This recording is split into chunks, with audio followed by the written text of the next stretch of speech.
In the EU Referendum in 2016, Scotland voted overwhelmingly to remain.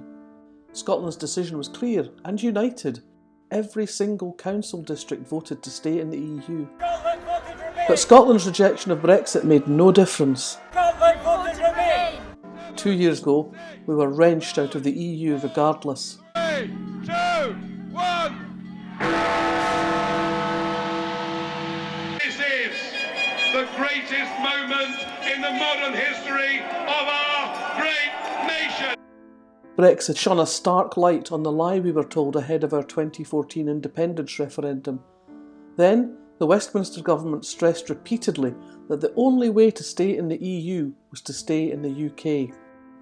2 years later, we understood the depth of that deceit, the hallmark of the decades-long political divergence between Scotland and England. While England imagines itself as global Britain, we are a protagonist, a global Britain.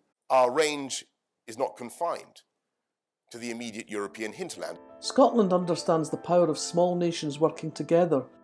While the UK government framed its immigration policy as creating a hostile environment, Scotland wants to remain a welcoming nation, and Scots activists have repeatedly prevented deportations. Refugees are welcome here!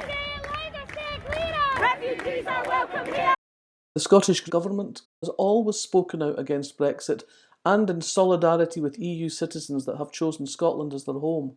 You remain welcome here.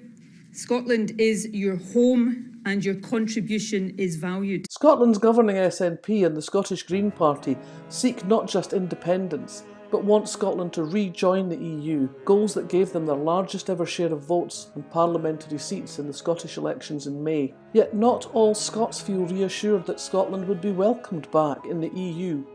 We want to campaign for independence with clarity about our future connection to a continent where we want to work, travel, study, settle, love and live.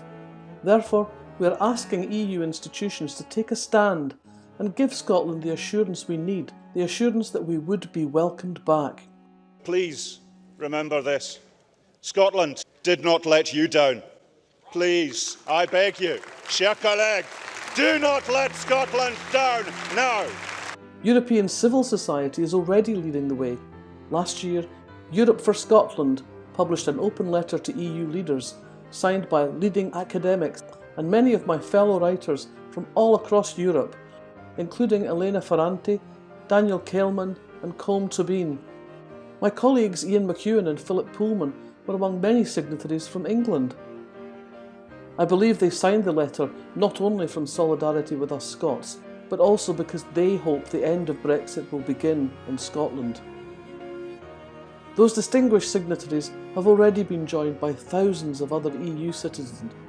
Their enthusiasm and solidarity have been so heartening. I'm confident that as more citizens join them, their politicians will add their voices in support. Rejoining the EU as an independent country would renew close relationships with European countries that were first forged hundreds of years ago, connections whose loss grieves us. Scotland was an independent state until it entered the Union of Great Britain and Ireland in 1707 on an equal footing with England. It remains a nation today, as well as its own devolved government. It has different legal systems, educational arrangements, distinct languages, Gaelic and Scots, and divergent cultural traditions and customs. Already, Scotland has demonstrated its capacity to serve its citizens. We have become a modern, outward-looking nation at a time when England has developed a frightening strand of aggressive populism. Nobody claims Scotland will be a land of milk and honey, where everyone will be happy and whisky will flow in the streets. We have our problems like any modern democracy. But I think the country we could become is better than the country we are allowed to be at the moment. I'm confident that with the support of our friends in Europe, Scotland will again take its place around the European table where we belong. The letter to EU leaders, signed by Val McDermid and many others, can be found at europeforscotland.com.